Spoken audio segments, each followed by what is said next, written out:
16절로 20절입니다. 제가 봉독해 드리겠습니다. 예수께서 빌립보 가이사랴 지방에 이르러 제자들에게 물어 이르시되 사람들이 인자를 누구라 하느냐. 이르되 더러는 세례 요한, 더러는 엘리야, 어떤 이는 에레미야나 선지자 중에 하나라 하나이다. 이르시되 너희는 나를 누구라 하느냐. 시몬 베드로가 대답하여 이르되 주는 그리스도시요 살아계신 하나님의 아들이시니이다. 예수께서 대답하여 이르시되 바요나 시몬아 내가 복이 있도다. 이를 내게 알게 한 이는 혈육이 아니요 하늘에 계신 내 아버지시니라. 또 내가 내게 이르노니 너는 베드로라. 내가 이 반석 위에 내 교회를 세우리니 음부의 권세가 이기지 못하리라.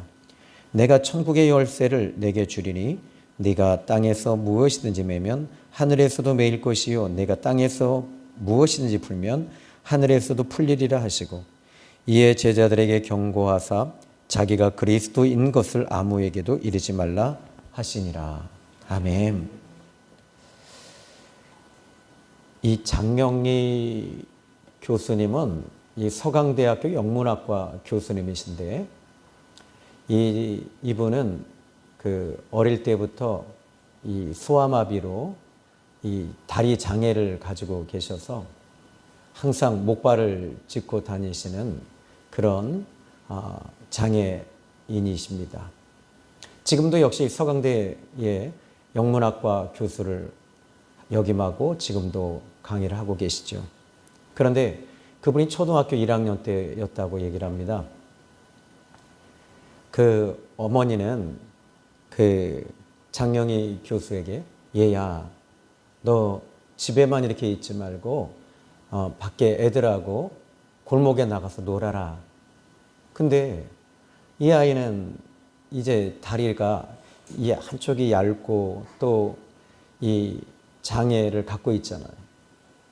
그래서 항상 그 동네 아이들이 놀 때 항상 뭐 이 딱지치기를 하거나 또 무슨 일을 하면 항상 심판을 보게 하거나 또는 이 순례를 하게 하거나 이렇게 아이들이 배려를 해준대요. 그러던 어느 날이었습니다. 어느 날 이 장명희 교수에게 아주 놀라운 그 위로를 받게 되는데 그때 당시에는 엿장사가 많았어요. 그런데 엿장사가 가위를 딱 다치면서 이 장명희 어린아이를 보면서 이런 말하는 거예요. 괜찮아. 괜찮단다. 그 이야기가 이 어린아이의 마음에는 충격이었던 거예요. 그래서 뭐가 괜찮다라는 거지? 내가 다리 병신이라는 게 괜찮다는 걸까? 그런데 나를 무시한 건 아니지. 그런데 그 말이 자기가 살아오면서 계속 지금까지도 그 괜찮아 이 말이 되새김질이 되고 위로가 되고 있다는 거예요. 그리고 나서 이제 그 김현철 씨 가수 있지요? 이 김현철 씨가 한번 그 사랑을 찾아서 해서 옛날 친구들이나 또 은사 선생님을 이렇게 찾는 코너에 나왔는데 이 김현철 씨가 누구를 찾았냐면 이 초등학교 2학년 때 그 학우를 찾는데 그 친구는 초등학교 2학년 때 허리가 이렇게 한 뭐 40cm 정도 되는 아주 거구고 아주 뚱뚱한 친구였대요. 그런데 이제 친구들끼리 함께 축구를 하는데 이 아이하고 같이 먹으면 다 손해가 되는 거예요. 근데 이 김현철이 이런 얘기를 했답니다. 선생님 얘는요 골키퍼 시키면 되잖아요. 등치가 크니까 다 막아낼 거 아니에요 몸으로. 근데 그 괜찮아라는 말이 얘 괜찮아 너 골키퍼 하면 돼. 이 말이 또 그렇게 그 친구에게 위로가 됐대요. 여러분 우리 이 월드컵 4강의 신화를 우리나라가 이루었잖아요. 그죠? 그런데 2002년 월드컵이죠. 그때 우리가 4강에서 딱 멈췄을 때 관중들이 떠나지 않고 외친 말이 뭐였죠? 괜찮아, 괜찮아, 괜찮아 라는 것이었습니다. 여러분 오늘 저는 여러분들이 항상 저도 그렇고요. 어떤 문제를 볼 때 그 사람이 잘못을 자꾸 찝어주는데 그때는 어떻게 해야 되죠? 이미 뭐 속담에도 이 엎질러진 물은 다시 그릇에 담을 수 없듯이 어떻게 해야 되죠? 괜찮아. 다시 하면 되는 거야. 이것이 오늘 이번 한 주간에도 저는 여러분이 이렇게 괜찮아라는 말을 많이 하셨으면 좋겠어요. 이 설리반 여사 많이 잘 아시죠? 그죠? 이 설리반 여사가 그 제일 좋은 단어 하나가 있었대요. 그 좋은 말이 뭐냐면 이 여전히 똑같은 얘기를 합니다. 그도 역시 이제 장애를 갖고 있었고 그 뭐 편집 장애 뭐 여러 가지 갖고 있었는데 그 어느 날 친구가 이렇게 말을 하더래요. 얘 우리 같이 놀래? 이 말이 이 자기의 인생을 변화시킨 말이었대요. 우리 함께 놀까? 같이 놀까? 이 말이에요. 여러분 오늘 이번 한 주간도 좀 여러분들이 이렇게 훈훈하고 따뜻한 한 주간이 되셨으면 좋겠고요. 자, 오늘 이제 그 마태복음 16장은요, 제가 아마 제 목회에 있어서 그 엄청난 변화를 준 그 말씀이십니다. 근데 왜 이 말씀을 아마 이제 여러분들이 제가 주님과 동행하기 전과 물론 주님 믿었죠. 그런데 예수님과 동행하면서 이 말씀이 다시 재조명이 되기 시작을 했어요. 저는 이 말씀에 엄청난 비밀이 이 안에 또 있다는 걸 또 발견했어요. 저에게는 뭐 이제 늘 말씀을 드리지만 한 달 동안 저에게 일어난 이 일들은 그 아주 정말 큰 변화가 있었습니다. 그것은 주님과 동행하는 것이었습니다. 예수님과 함께 사는 것이었습니다. 그래서 주님과 동행하는 관점으로 다시 모든 것을 보게 됐어요. 그런데 그게 바로 영안이 열리게 된 거죠. 여러분 예수님을 우리가 믿습니다. 그럼에도 불구하고 우리가 변화가 일어나지 않는 이유가 어디 있죠? 그 이유는 예수님을 그냥 믿고 있기 때문입니다. 예수님을 모시고 나와 함께 동행하시는 그 예수님과 함께 살 때 여러분들의 삶은 뭐 질적으로나 영적으로나 엄청난 변화가 일어날 겁니다. 이런 변화는 지금 우리 교회에 이 목회자인 이 조신영 목사에게 일어나니까 우리 성도들에게도 지금 일어나고 있다는 거예요. 이건 변화입니다. 가끔은 저도 그래요. 이 두려움이 올 때가 있고요. 또 이 걱정이 오고 또 이 염려증이 이렇게 와요. 이제 우리 막내가 결혼할 때, 나 이제 분명히 이제, 우리 막내에게 물어봐, 너 언제쯤 결혼할 거야? 그러면 이제 적어도 이제 고3이니까 한 10년이잖아요. 그럼 나 그때 7순이거든요. 이거 할아버지가 이제 이걸 딱 잡고 가려니, 이것도 이제 염려증이 오는 거예요. 우리 이쁜 애를, 나는 이제 얘를 그 결혼식장에 이제 탁 팔짱 끼고 가는데 나는 지팡이를 짚고 가고 있지는 않을까? 이런 염려증이 또 와요. 또 여러분 어떠세요? 건강 염려증 오잖아요. 그죠? 노후에는 내가 이제 그 물질에 대한 이런 노후 대책을 어떻게 내가 마련할 것인가. 이런 것들도 여러분이 아마 염려증이 올 거예요. 여러분 안에 예수님이 계시잖아요. 그죠? 그러면 예수님이 여러분 안에서 뭐라고 하시고 또 어떻게 여러분에게 코칭하실까요? 괜찮아. 걱정하지 마. 내가 도와줄게. 뭐 아멘 안 하셔도 돼요. 근데 아멘 하시면 더 좋겠죠? 이건 동감하는 거니까. 뭐 이 직장에서 해고를 당했습니다. 여러분 안에 계신 주님은 뭐라고 그러실까요? 괜찮아. 내가 더 좋은 직장을 예비해놨어. 너 지금 이 장막의 문제로 지금 네가 걱정하는데 걱정하지 마. 너 지금 방 한 칸 집에 살고 있지? 내가 2칸짜리 집을 예비해놨어. 주님께서 또 여러분들이 이제 예를 들어서 이제 결혼식을 이제 11시에 이제 결혼식장에 갑니다. 여러분 안에 계신 주님 뭐라고 그러실까요? 가라. 그러실까요? 괜찮아, 가. 그러지 않으세요. 뭐라 그러실까요? 먼저 그의 나라와 그의 의를 구하라. 그러면 이 모든 것을 너에게 더해 주시리라. 지금 여담인데요. 집사님이 이제 우리 같이 예배드린 집사님이 목사님 저 이 대표기도 못해요. 그래서 제가 그랬어요. 집사님 예수님께 여쭤보세요. 뭐라 그러실까요? 뭐라 그러실까요? 왜 네가 하려고 하지? 내가 도와줄 거잖아. 내가 할 거야.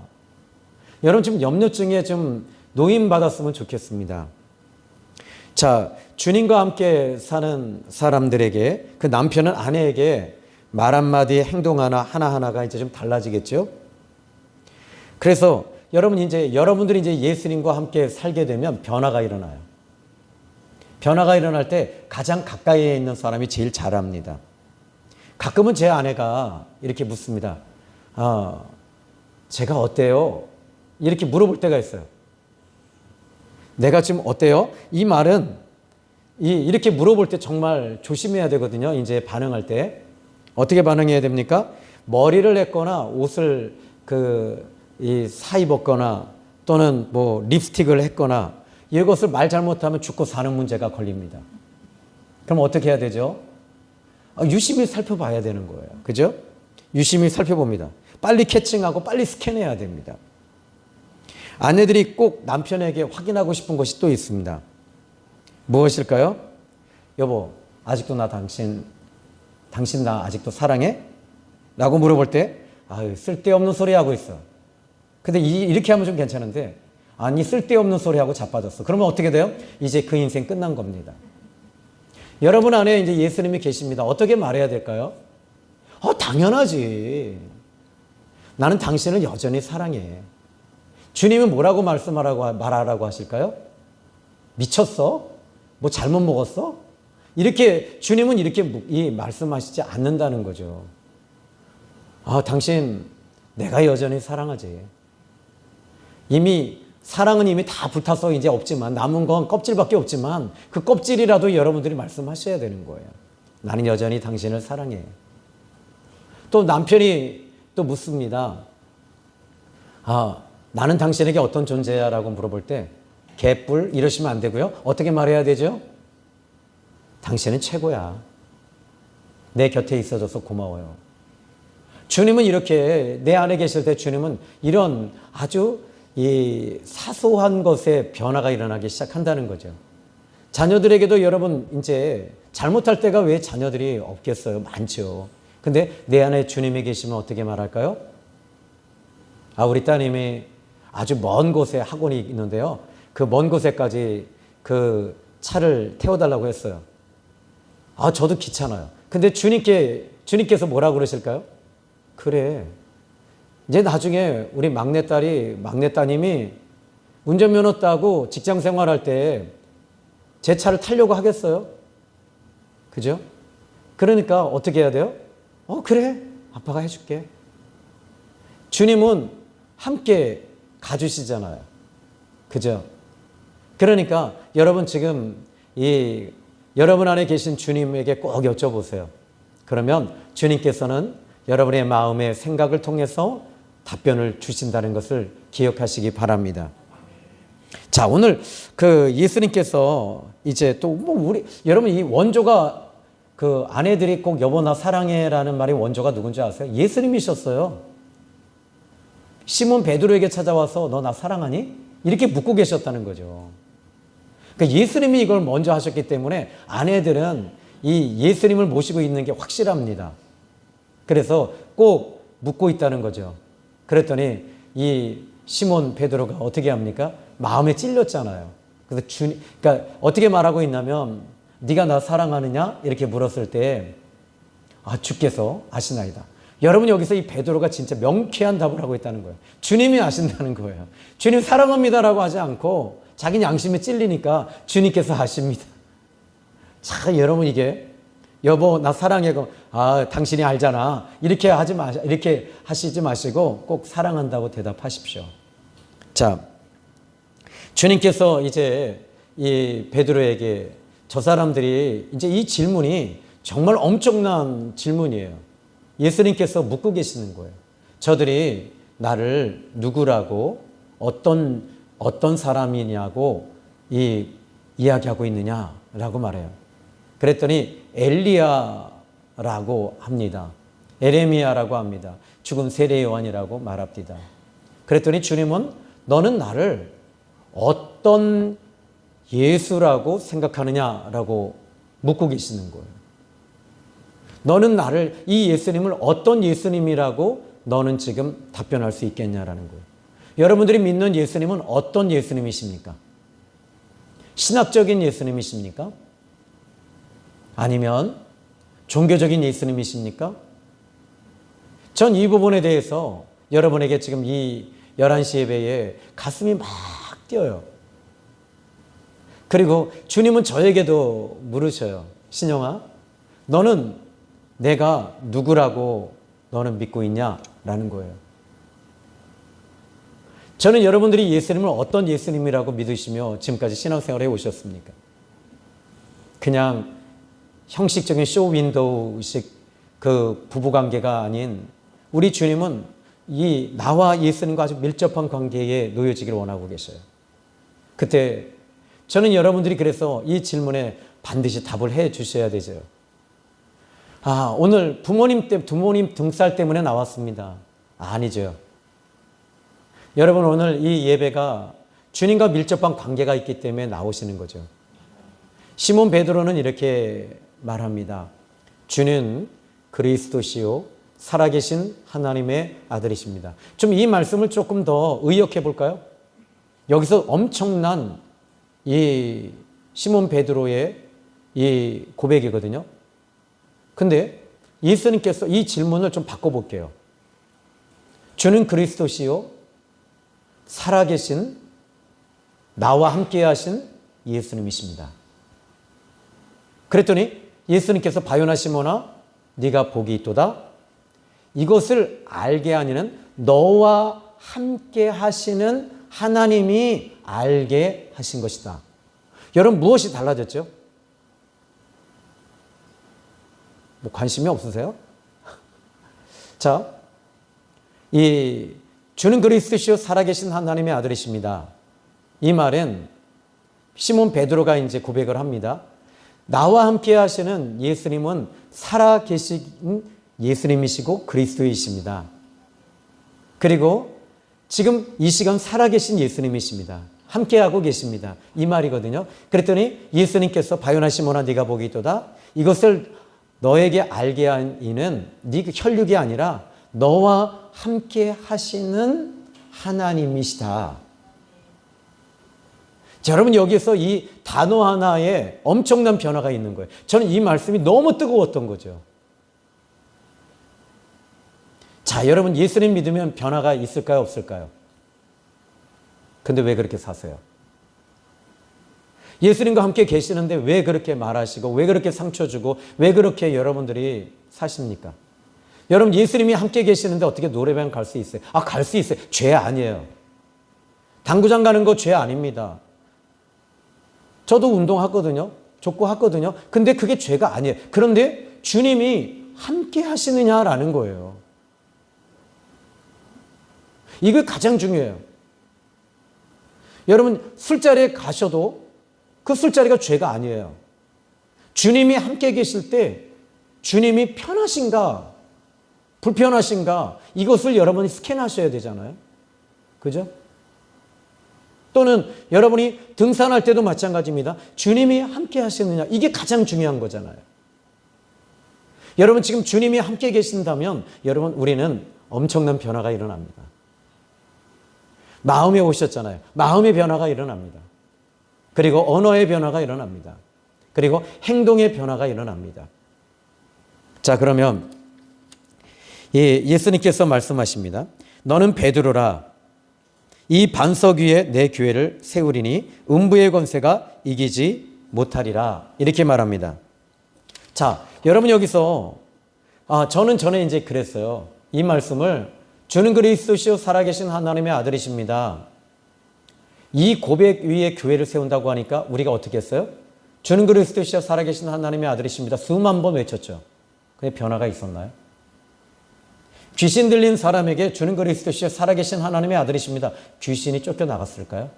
음부의 권세가 해하지 못한다고 하니까 이 음부의 권세는 사단의 권세요, 마귀의 권세, 지옥의 권세거든요. 근데 이게 아무리 제가 외쳐도 음부의 권세가 요동도 안 하더라고요.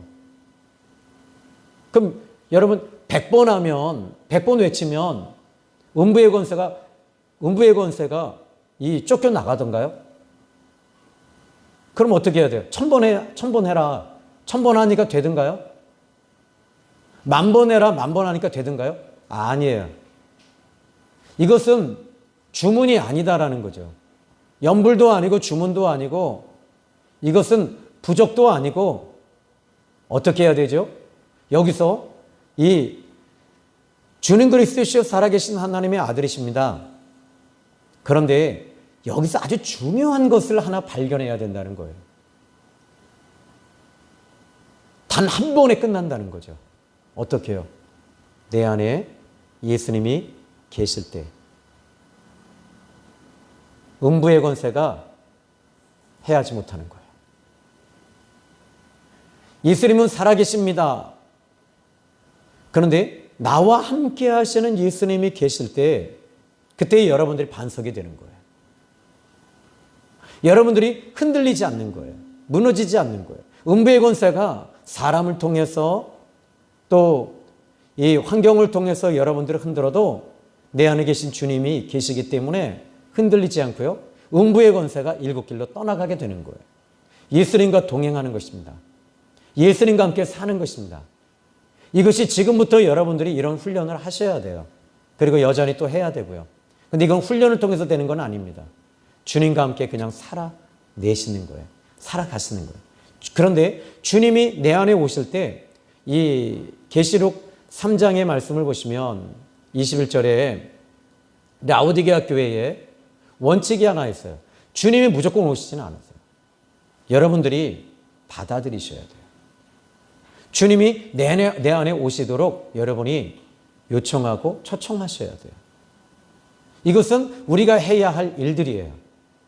그리고 주님이 이제 비로소 내 안에 오시면 그때부터 변화가 일어나기 시작하는 거예요. 그리고 음부의 권세가 귀신을 내어 쫓을 때 전에 한때는요 전국에서 저를 귀신 쫓는 목사라고 소문이 난 적이 있었어요. 부흥회 갈 때마다. 갈 때마다 귀신이 쫓겨나는 거예요. 심지어 장로님들이 귀신이 쫓겨나가는 거예요. 교회가 장로님들이 앞에 앉았는데 장로님들 딱 놓고 기도할 때 장로님들이 입에서 귀신이 거품을 물고 나가는 거예요. 교인들이요 난리가 난 거예요. 아니 장로님이 이건 부끄러운 게 아니잖아요. 그건 무슨 말이죠? 악한 영, 어둠의 영이 마음을 사로잡고 있었던 거죠. 그리고 그 장로님들에게 이제는 예수님이 그 심령 속에 들어가시는 거예요. 교회가 어떻게 돼요? 저는 부산에 있는 명장동 교회에 그 장로님과 담임 목사님과 이 서로의 권력 싸움에 교인들이 다 찢겨졌어요. 그런데 주님이 동행하기 시작하는 거예요. 주님이 그 안에 역사하기 시작했어요. 장로님들에게. 어떤 일이 벌어질까요? 울고 회개하고 그들의 잘못을 서로 고하고 서로 부둥켜 하는 거죠. 여러분 이게 변화입니다. 이게 성령의 역사이며 이것이 주님이 함께하는 사람들에게 나타나는 아주 당연하고 보편적이고 평범한 일들입니다. 자, 이 반석 위에 교회가 세워지는 것, 이것은 교회 안에 예수님이 계심으로 교회는 더욱더 강력해지는 교회가 세워지는 것이죠. 주님이 우리 생명의 샘 교회에 함께 하십니다. 이 자리에 계십니다. 여러분 제 안에 예수님이 계십니다. 그리고 여러분 안에도 예수님이 계십니다. 음부의 권세가 절대 이기지 못합니다. 천주교가 여러분 무너질 수밖에 없는 이유가 뭐였죠? 예수님께서 이 바요나 시몬아 네가 복이 있도다. 너는 이제 베드로라. 이 반석 위에 내 교회를 세우리니. 그래서 그분들은 이 반석이 무엇이죠? 이 반석 위에 예수님이 계신 것이잖아요. 근데 단지 뭐 천주교가 잘못됐다는 얘기는 아니고요. 뭐 이단이라는 얘기도 아니고요. 그런데 베드로를 그 중심 주체로 본 거예요. 그래서 베드로를 초대 교황이라고 생각할 정도였으니까요. 그러니까 베드로가 그 교회의 중심이 되면 안 된다는 거죠. 그러니까 그런 교회는 무너지는 거죠. 담임 목사가 여기에 중심 주체가 돼서는 안 된다는 거죠. 그러니까 예수님이 중심 주체가 될 때 음부의 권세가 해하지 못하고 또 우리를 무너뜨리지 못하는 것입니다.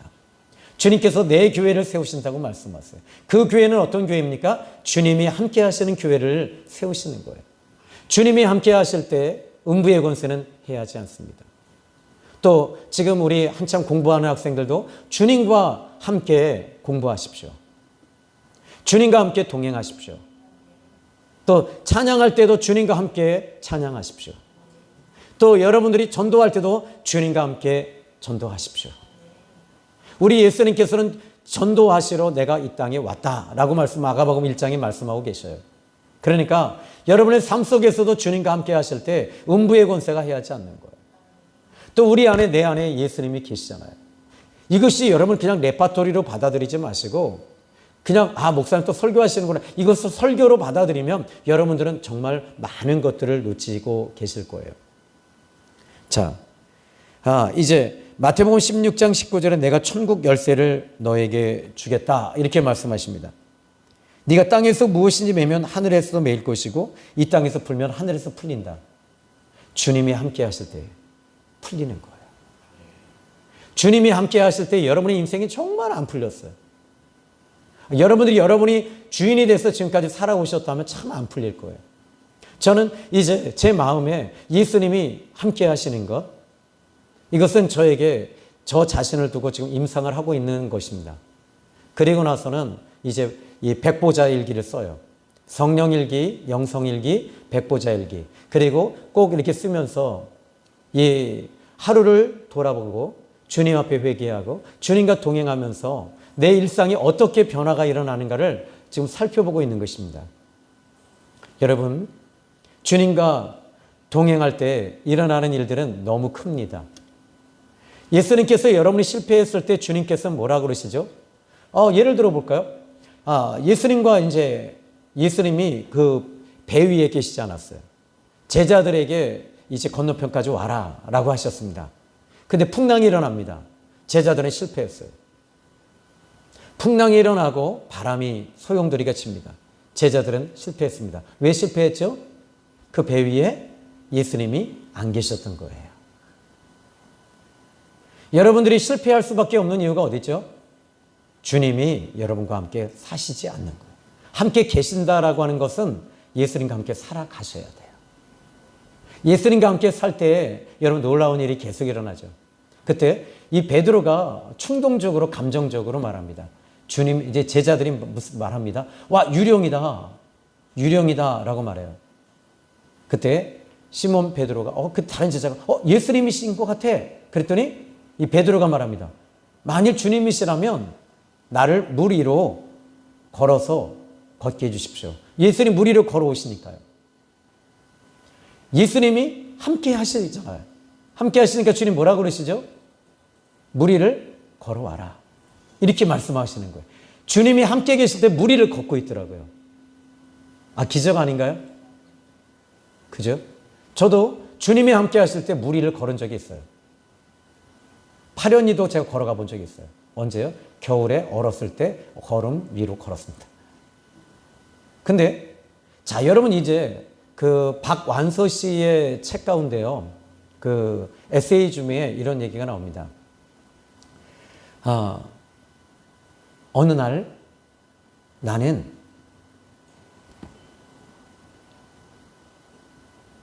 목욕탕에서 나오는데 허리를 삐끗했다.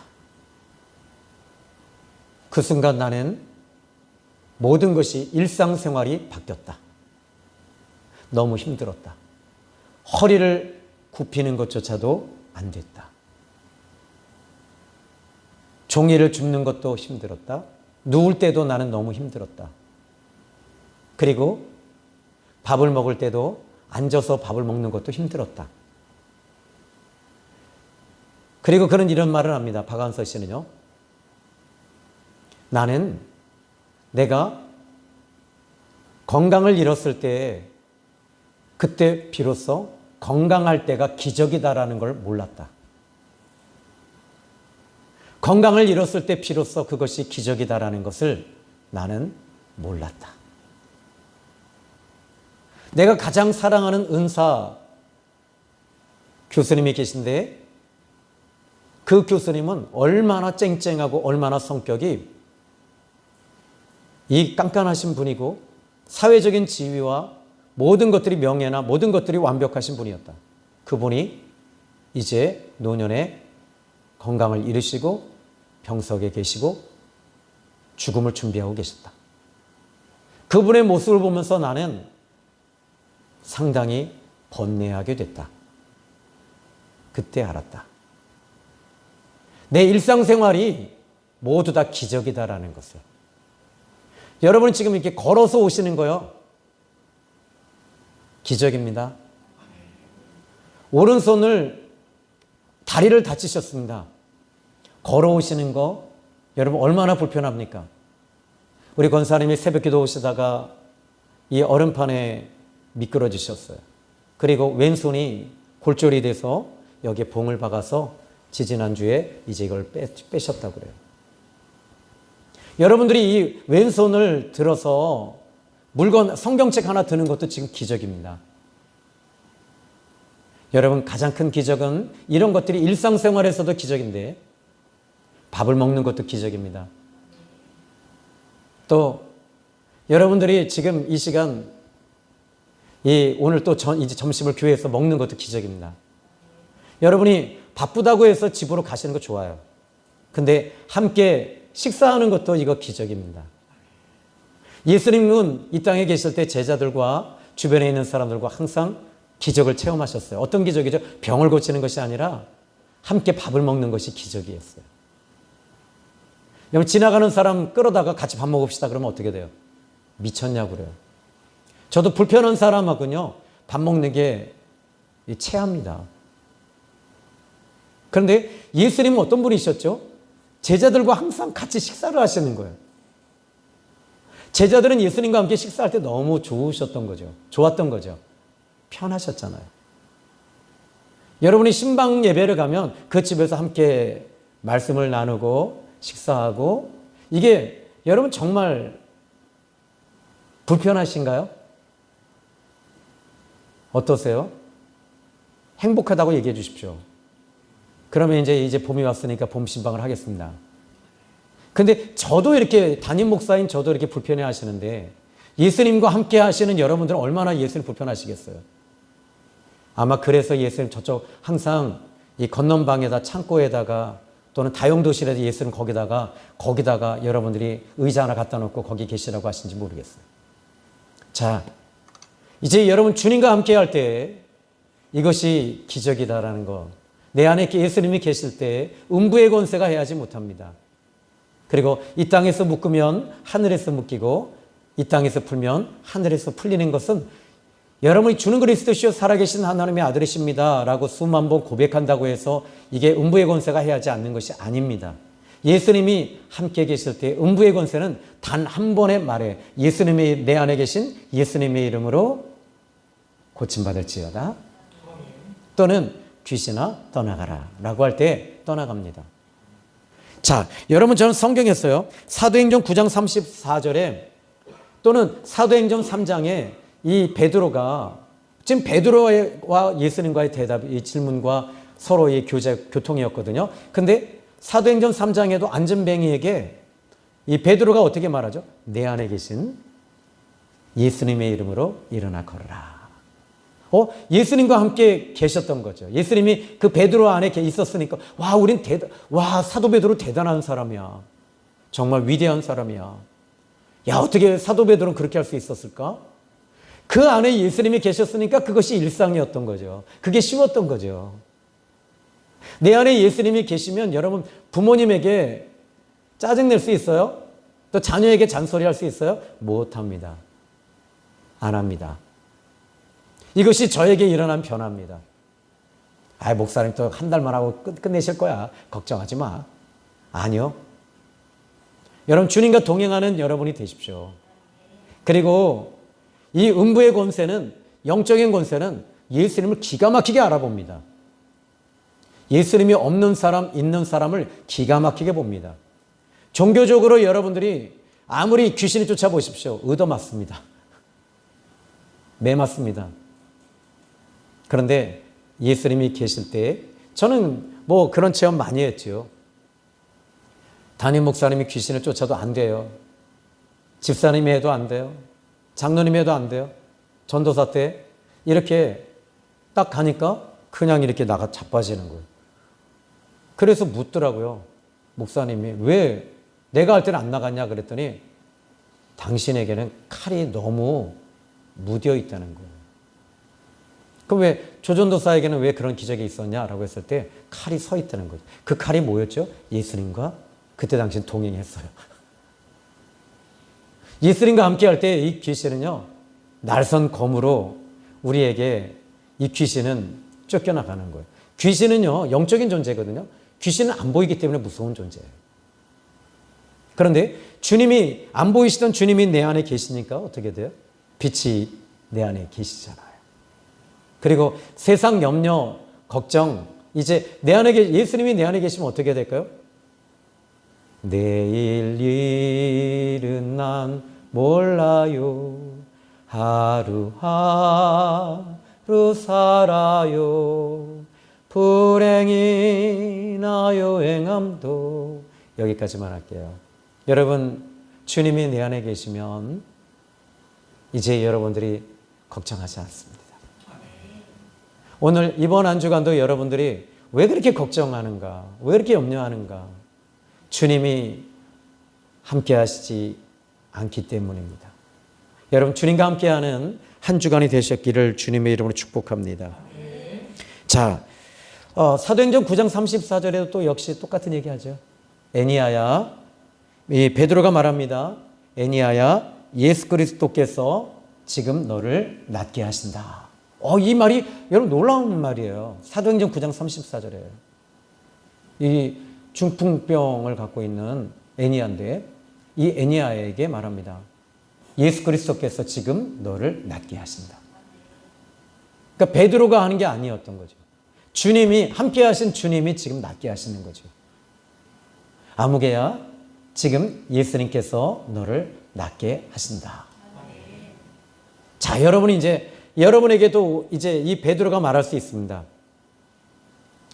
이제 이 안진뱅이를 일으켰을 때도 사람들이 베드로에게 막 몰렸습니다. 집중했습니다. 그때 내 개인의 경건과 기도로 이 사람을 일으킨 것이 아니다라는 거예요. 예수께서 하셨다는 거예요. 이게 여러분 비밀입니다. 여러분 사업을 여러분이 하니까 그 사업에 11조 드리는 게 얼마나 어려워요. 그죠? 여러분 11조 어렵지 않으세요? 미안합니다. 11조 원금은 오늘날 교회에서 아주 금기라고 얘기하는데요. 그렇지 않아요. 여러분 그 사업이 주님이 동행하셔서 사업을 하게 되면 어떻게 돼요? 10의 하나가 주님의 것인데요. 그죠? 그렇지 않아요? 아브라함이 이삭을 바칠 때도 자기 아들 이삭이었잖아요. 우리 예수 하나님께서 말씀하십니다. 네가 네 독자 이삭, 네 거래요. 그런데 이 아브라함이 주님의 것이다라는 걸 알았다는 거예요. 그러니까 주님께 드릴 수 있었던 거죠. 그때 아깝지 않은 거죠. 그 다음에 주님이 여호와 이레로 하시는 건 주님의 영역이고요. 여러분, 여러분의 사업도 여러분의 직장도 다 주님과 함께 그 일들을 하고 계신다면 아깝지 않을 거예요. 왜 아깝죠? 여러분이 하고 계시니까 아까운 거예요. 여러분의 거니까 이 11조가 아까운 거예요. 목사님 또 이게 11조 이게 좀 어려운가 보다. 아니요. 우리 작년에 우리 경험했잖아요. 이 작은 교회에서 우리 교회 빚을 뭐 3천만 원 가까이 갚았잖아요. 그죠? 이게 기적이 아니에요. 이걸 기적이라고 생각하십니까? 예수님과 함께하는 것이 왜 기적이라고 생각하세요? 왜 불편하다고 생각하세요? 여러분 이번 한 주간도 주님과 함께 사업도 해보시고 또 주님과 함께 동행도 해보시고 또 주님과 함께 사는 여러분들이 되기를 바랍니다. 여러분 이사에 문제가 있으세요? 주님과 함께 여쭤보세요. 저는 그래요. 우리 한민교 집사님 이제 그 광주에서 오시잖아요. 그죠? 근데 그 광주에서부터 여기까지 오는데요. 그냥 옛날에 전도사님이었고 사제지간이었지. 아니요. 주님이 계셔서 오게 하시는 거예요. 그래서 우리 한 집사님에게 나는 가까이 왔으면 좋겠다. 교회 근처로. 이렇게 왜 그렇게 하냐면 주님과 말씀을 자꾸 들어야지 믿음이 이 안에서 움직여지거든요. 그래서 여러분들이 이제 오늘 태신자 우리가 이제 카드를 이제 다음 주에 이제 드릴 거예요. 그리고 그 사람들을 여러분 주님의 마음으로 품고 기도하십시오.